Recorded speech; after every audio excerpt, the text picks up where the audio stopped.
What's the meaning of average?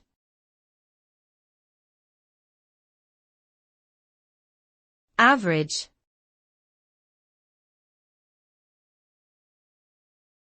Average.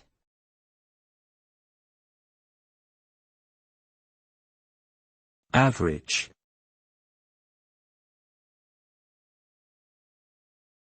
Average.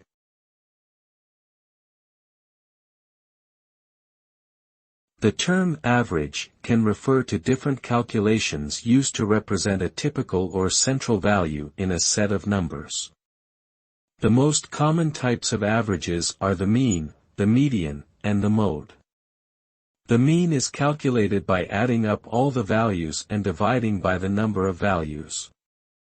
The median is the middle value when the numbers are arranged in order. The mode is the value that appears most frequently in the set.